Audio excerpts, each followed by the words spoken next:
Hi there, and welcome to another equally insightful and educative episode of AAU Talks on AAU TV, the voice of higher education in Africa. And I'm glad to be bringing you another series, another episode of the UESD series right here in Somenya.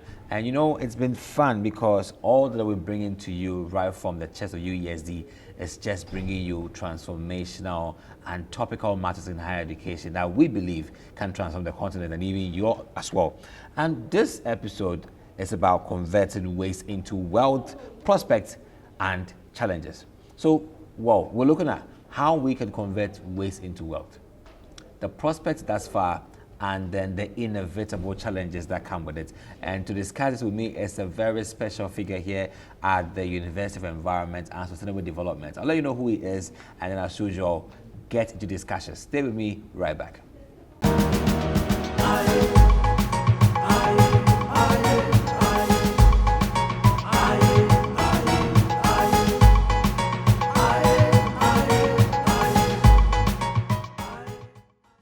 Welcome back to AAU Talks on AAU TV. My name is Ajiman Oshredakom, and we're discussing converting waste into wealth, the prospects and the challenges that augur to it. And you bear with me that for so many years, you know, we've generated so much waste in the African continent. It is all over us. We live with such much deplorable waste, and we've not still figured a way on how we can transform these waste into revenue that can create jobs and bring opportunities. Guess what? Let's see with my guest today how we can generate some solutions, because I believe that he's solution-oriented by the way he poses. So, Doc, you're welcome to AAU Talks. I'm here with Dr. Richard Amfo-Otu, a senior lecturer and also the head of quality assurance here at the University of Environment and Sustainable Development. Doc, you're welcome to AAU Talks. Thank you very much, Mr. Ajiman. Great. Doc, you know, waste is something that many people don't really entertain, but we seem to be swallowed in it. We live with it, and we have piled a lot of it in our continent. Has waste not got anything to do with revenue at all? Thank you very much. Waste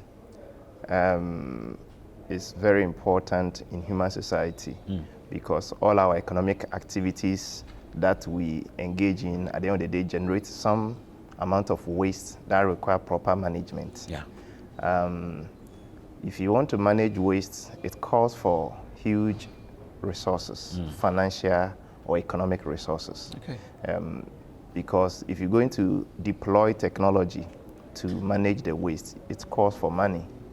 If you're going to engage human resource to deal with the management and even turn it to wealth, it requires some kind of financial investment to be able to get the resource in place to manage it effectively and efficiently to protect public health.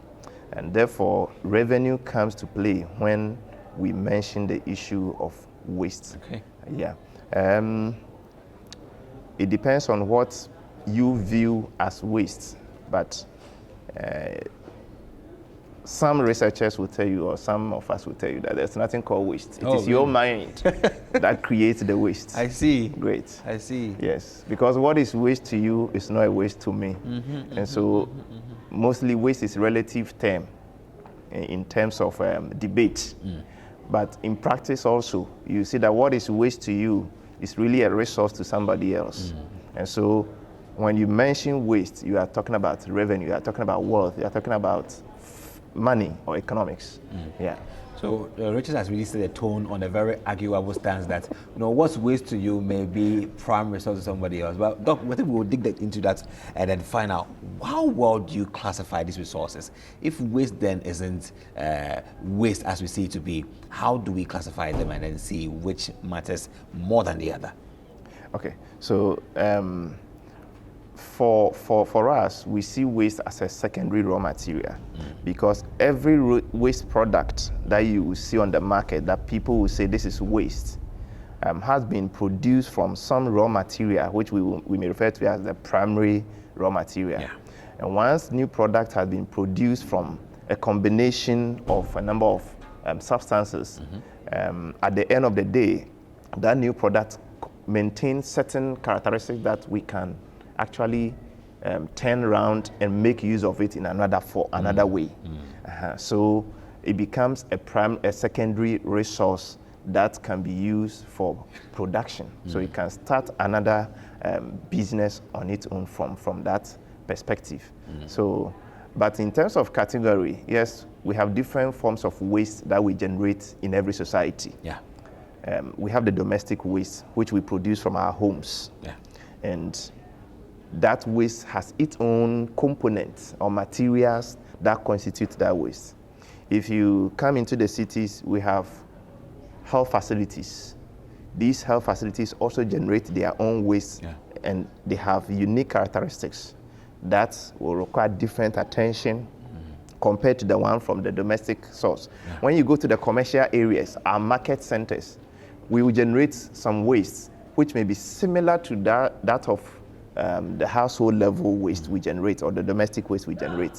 And so there are different kinds of waste in an urban setting or in a city. You look at those into construction, they will have their own kinds of waste, from demolition to even the construction processes itself. They will generate different kinds of waste. But mostly what people talk about is the domestic ones we see or we generate in our homes. And those that you also find on the street, the litter you find on the street.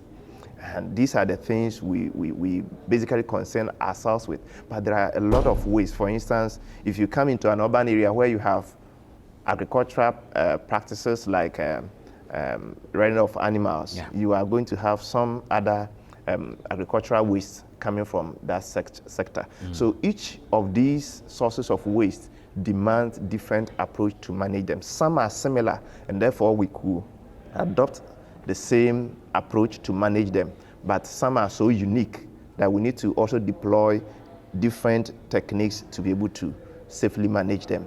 Now let me go into the composition of these wastes. Let's do that. Okay, so for instance, in the domestic level, or at the domestic level, we all generate organic waste, food waste or food-related waste that are that can be composted. Sure. They are mostly decomposable, and so over a period of time, they begin to decompose and generate odor. Yeah, so food-related waste are there. Then we have the plastic waste, which is part of the waste we generate. For instance, if you take Ghana, about 60% of the waste we produce in our homes are organics. And plastics ranges between about 15 to 17% of the waste we produce. You also have metals and cans. We have textile materials that also mix with our waste. We also have now the electronic waste.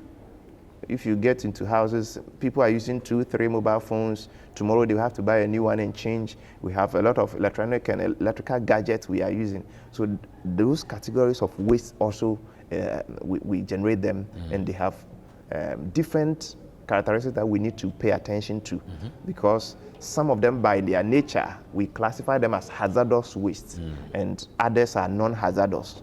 And if I take, for instance, the health sector also, you will see that we have the pharmaceutical waste, because the drugs they use and all that, when some expires and all that, they also tend to be waste. The human parts, as they perform different surgical activities, you have waste. And then cleaning of sores and taking care of patients and all that, they may generate waste that are stained with fluids.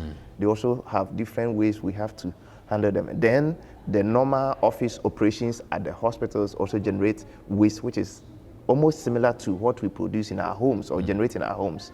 And therefore we could adopt the same approach as we use for managing domestic waste for this kind of waste. Offices generate different waste, possibly dominated by papers and plastics. And that can also create opportunity for different management approach to be adapted. So depending on the type of waste we are producing, we can have, if you look at the demolition waste, you can have the sand materials themselves, you can have the nails, which are metals, you can have the roofing materials, which are metals in nature and all that. You can have the wooden ones, which are fuels that we can use for industrial production and all that. So depending on the source of the waste, and the material flow within that space, Yeah. we can have different approach to manage them. You know, Doc, you classified some waste as hazardous. Yes. And you know, from the onset, you made it clear that some waste are resources. And how then are resources hazardous? Yes. So it depends on what material is in context. So for instance, if you take battery, your car battery, when it is no longer functioning, it tends to be waste, right? But it's waste to you because you can no longer use it to spark your car. Yeah. The content in there can be hazardous to your health. Once you pour the acid in there, it can cause harm to you, right? And so you look at it that content is hazardous. However, the plastic material, the metal coils in there are not hazardous to you. And so we need to be able to separate the liquid parts and separate the plastics and get the metals so that we can add value to them. Because once you take the plastics, it becomes a resource for another company to start using that for production. Yeah. Once you take the metals, it can be used for other production purpose. So that is why I'm bringing it out that some of the materials we have, the components in there could be toxic or injurious or can cause adverse effect to people when we become exposed to it. And therefore, there's a need to adopt a better approach to segregate those components and ensure proper management of that.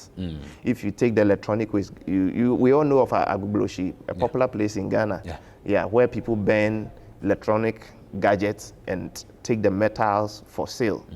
That plastic material, once you are burning, you are releasing toxic materials into the environment. So depending on what material is in context, you can have the toxic material. But if you are able to separate that and get the real resource, it can be used as a resource for industrial production. You know, there's the concern that then perhaps you don't even go in for reusability sense because, I mean, these are all perilous. They have perilous results. You are burning these plastics and then you are also churning out chlorofluorocarbons, which are also an return effect of damage to our lives. Then there's no need for reusability. Is that the next option? No. Because if you don't use them, you are going to throw them into the environment. They will still stay with you. And so the health effects you want to run away, it may come in another form. But you can safely segregate these products. The components can be isolated, and then we can find use for those that are useful. And those that are not useful, we can adopt a better way to manage them that it will not be harmful to the environment or to human health. And so reusability is important, but it depends on what material you are discussing. Okay. Yeah. For instance, plastics. We have different types of plastics. Yeah. Some of them can even be processed to fabric materials. Some can be processed to produce sunglass. It's reusability we are talking about. Yeah. But others cannot be processed in that way. And so in managing such products, we call for manufacturers to look at substitution option, where materials that contain harmful or toxic chemicals or substances could be replaced with more safer ones so that it becomes easy to reuse them when they reach their end of life. Yes. So stay with us for more as we talk about recycling and the challenges to them after this short break. We'll be right back.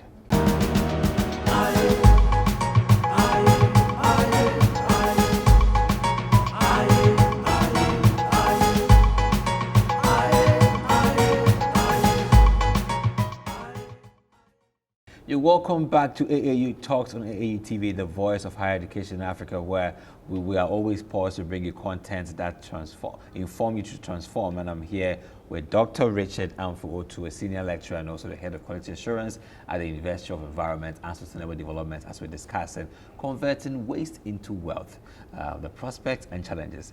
Doc, back to the point on recycling and the challenges that are veiled to it. Is there a possibility that we can recycle and make the best out of it without losing a lot from ourselves? Okay, thank you very much. We can turn most of our waste products into useful products. If you take the components, so the organic fraction, we can produce compost from the organic product or waste product. Then we can also produce biogas. We can generate gas from the organic waste that we generate in our markets, in our towns and the cities. We can turn them into gases that could be useful. And then the byproduct of even that can also be used as fertilizers for soils for agricultural purpose. And so there are hope that we can turn these waste into useful product. If we take plastics, a lot of initiatives are going on. People are actually trying to innovate around how to turn plastics into different products. Some are using it to mold blocks and pavement blocks so that we can use it. Some are using it to make frames, wood boards, and all that. Others are even using it to produce construction material that are used for partitioning rooms and all that. So there are innovations going on there. But the challenge has to do with how to get good quality plastic or waste material to process them. Because when you come to most of our countries in Africa and especially in Ghana, we mix the waste. Yeah. And once you mix them, it becomes expensive for whoever wants to add value to the waste. And so we need to address that fundamental issue. And that will require that we have to begin to look at waste separation at the point of generation. Either we decide to separate plastics, organics, and others, or some will say we can just go by dry waste and then wet waste. So if you have back bottles, papers, and all that, those ones can be dry. We can put them in a container. We can put the wet ones in a container.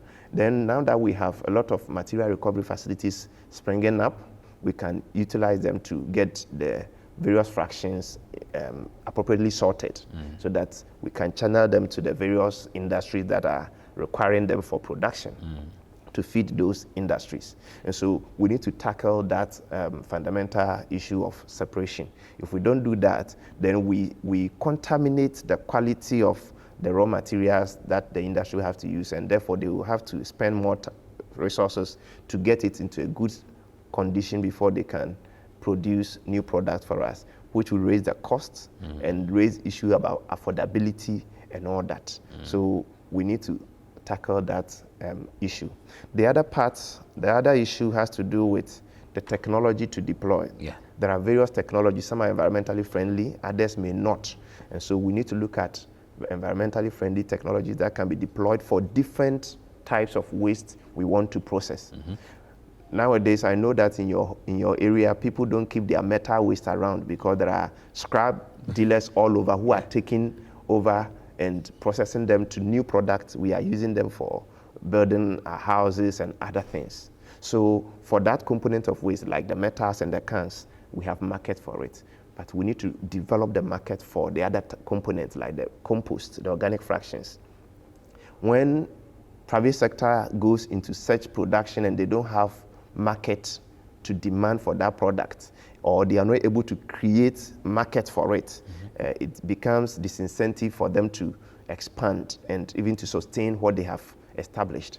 And so that is one of the challenges. We need to look at the market for recyclable products. Yeah. Some people will not want to buy recycled product. They would want new one. But the new one comes at a higher cost, and not only the cost of the product, the cost to the general environment may be very high compared to the recycled one.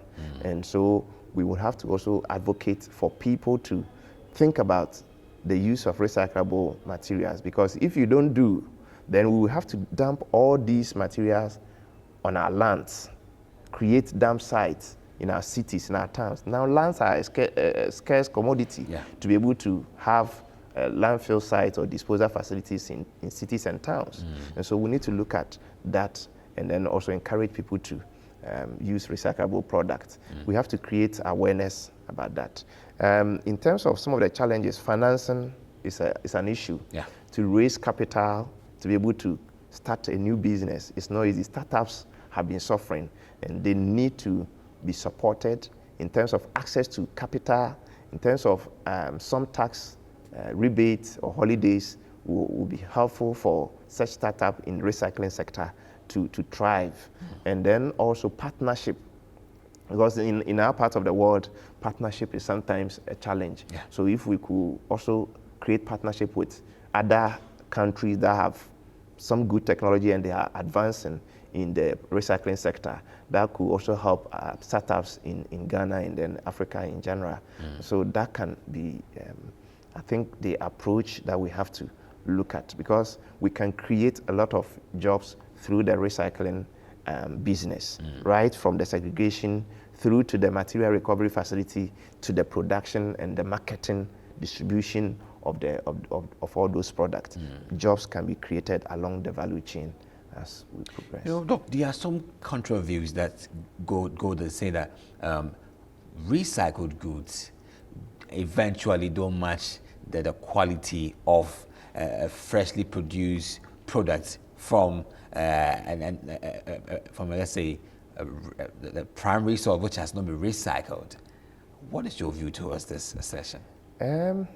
Yes, when it's a secondary product, the initial quality, because of heat processes that possibly was employed in the production, it may weaken the strength, the bond. But however, in most cases, they don't use only raw, they mix it, they have percent ratios. So you may use 40 to 60. So if you have a product, it may contain 40% recyclable raw material and then 60% virgin material, so that it gives it more robustity and more strength to be able to perform the functions for which it has been manufactured for. And so in most cases, you may not have 100% raw. It depends on what product also you are looking at. Okay, for instance, if I'm using, say, organic waste to produce compost, I cannot go and mix it with chemical fertilizers. Okay, so I can get a good compost that could be good and compete with the chemical fertilizers and possibly do better than the chemical fertilizers. So it depends on what materials we are recycling. And metals, for instance, I know that some do those ratios. And so in most cases, when you are promoting the recycling, it's better to go for the ratio so that you don't only use virgin material for the product, but you mix them to get a good blend. Yeah. Well, on another note, there are also eyebrows raised and very shocking cost. You find recycled goods sometimes in terms of cost weigh so much than even the virgin materially produced product. And you wonder, aren't these recycled? Aren't these supposed to be cheaper than the other hand? And we ask ourselves, is it because perhaps we are not segregating very well? So the producer goes through a tough time segregating and taps the cost on the consumer? Yeah, so it depends on the factors of production that are at play. So what factors are actually dictating the prices? Okay, so if you look at the price items, what are the factors that are contributing to the cost? Then we will see whether the price is actually real or just exaggerated. But in most cases, our major problem has been with the raw material for our part of the world, and as well as cost of energy, and sometimes also cost of labor. So these, and then where they are getting the raw material from, some of them, they may have to travel far and get. So at the end of the day, after putting all your cost element together, you realize that if you sell it possibly at a certain level, you will not even break even. And therefore, nobody would want to set up an industry and not make profit. Yeah. So that will call for, in such situation, we can ask government to come in and provide some subsidy for such company, because they are not only helping us to clean our environment. What they are doing, they are creating social goods, economic goods, but also they are trying to protect our environment and our lives. And so we could also look at that cost aspect and see how subsidies could be provided to support such recycling venture. That is important. You have talked about how we can use waste conversion to create jobs, how we can use it to solve basic challenges. But the issue, and another issue that complements this narrative, is sustainability of the effort. How has it been so far? How sustainable is recycling to our economy? Okay, so possibly most people, when you talk about recycling, we are looking at the metal recycling sector and then the plastic recycling sector, and that is what currently we practice in our part of the world, and then also the e-waste sector where they try to recover some valuable materials from electronic.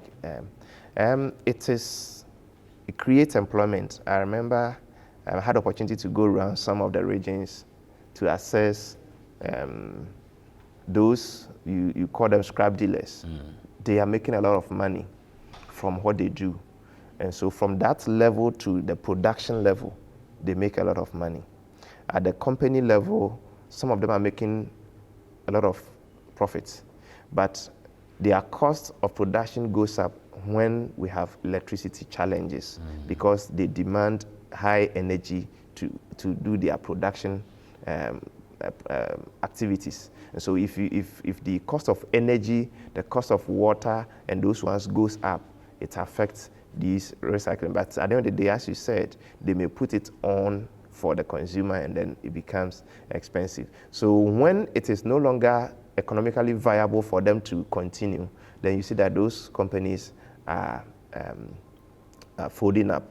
For instance, there's I didn't want to use specific companies, but I know some companies, for instance, that are into production of blocks from plastics, and they need some financial resources to be able to expand, buy products, and be able to go into the production, support their machinery, because they are using machines that are locally made and all that. They are not robust enough to be able to ensure that their breakdown times are reduced.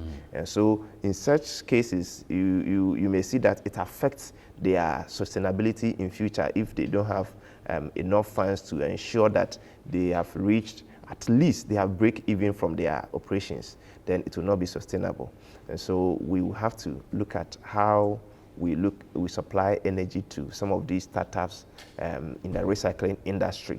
Over time, some of them can become self-sufficient, and then, but I know some of them are doing well.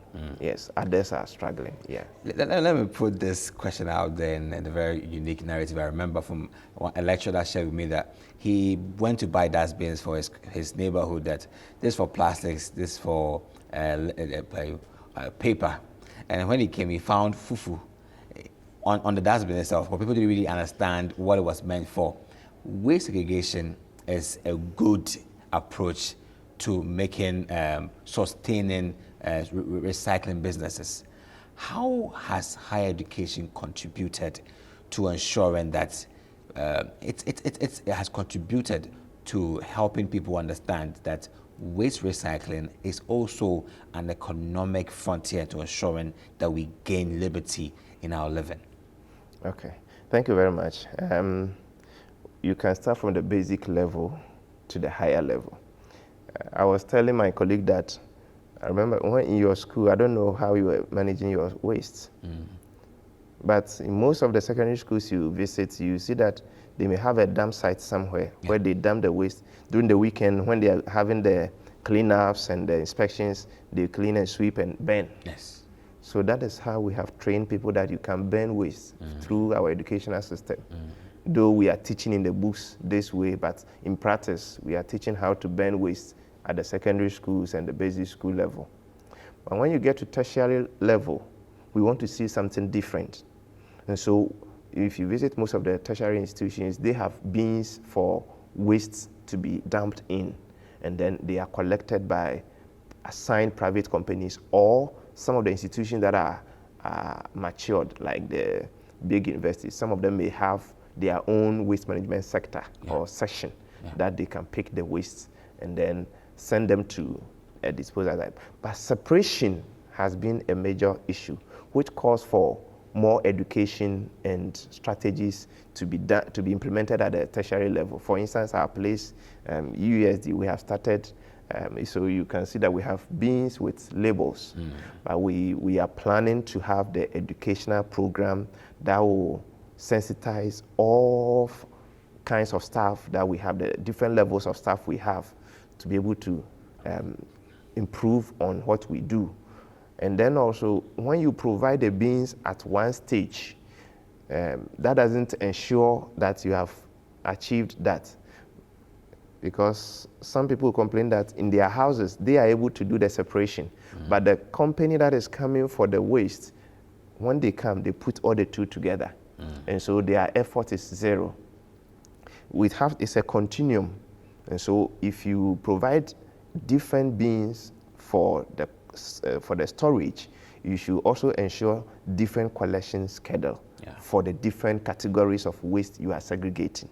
Then it will be successful. And so for our university, we have started with the separation at the point. We plan to have collaboration with the private sector so that they will pick up the plastics from us. And I know we have just secured some funding from one of our proposals we wrote to be able to start implementing such concepts. So in tertiary education is playing a role, because now tertiary education is training people to be environmentally conscious, and we are tightening issues on waste management, looking at the resource value of waste. And so you have most people coming from universities now being conscious of value of waste. So you have a lot of people now joining advocacy groups and all that to advocate for greener processes and better ways of managing waste. And so courses are mounted also in tertiary education institutions to train people to go into the sector. Tertiary education is also providing policy support to institutions that are mandated to manage the waste, as well as capacity building for practitioners on the field, and introducing them to new paradigms or new innovations or ideas or philosophies or practices that are going on elsewhere that we could adopt to suit our situation. Tertiary education institutions are doing that, and we can do more. We need more funding also to be able to set up possibly demonstration sites in the tertiary institution to show that indeed when you visit an educational institution of higher learning where you have environmental related studies going on, or even if not, once it's a higher institution, there's something to demonstrate that they can segregate their waste well, they can turn the waste components around and make good product out of it that could be used as education material and to create a platform for people to buy into such ideas. So education institutions are playing critical role, and they can do more. I must congratulate the unit that won the grants from what they did. But how are you extending this also to society where you hail from, so you can move with them towards that direction of success in converting waste into wealth? Okay, thank you very much. So in Somaya, for instance, where we are situated, we are in link with the municipal assemblies. We have done a study involving educational institutions, secondary schools, about 4 of them, and then 3 tertiary institutions. And we've seen that there was some level of awareness, but the infrastructure to support the segregation would need to be provided. So as part of our grant, it is not only going to be done in USD, we are going to pilot it in some of the schools. And lessons that we will learn from there, we can now share with the larger society and the practitioners. It will be interesting to know that it's Zoom that is providing the financial support to do that. Yes, and so once we are able to team up with industry, the lessons that we will learn from the implementation could be used to scale up in the larger society. Great. And so that can be of benefit to the entire nation. Great. So a journey towards a waste-free economy where these wastes have some value to contribute to the economy all begins with you and me on our actions, primarily to ensure that we segregate wisely on terms of where to put what to aid a proper and efficient recycling process and also build a stronger economy. It's been a wonderful time with you, Dr. Richard Amfo-Otu. He's a senior lecturer and also the head of quality assurance here at the University of Environment and Sustainable Development, as we discuss converting waste into wealth, the prospects and the challenges thereof. So, Doc, thanks so much for your time, and thank you also for watching AAU Talks on AAU TV. I believe you enjoyed the episode, bringing your contribution as well, because you're also part of the waste equation, how we can make value out of it. Have a nice day. Be safe. We'll bring you more on AAU Talks. Take care. Bye.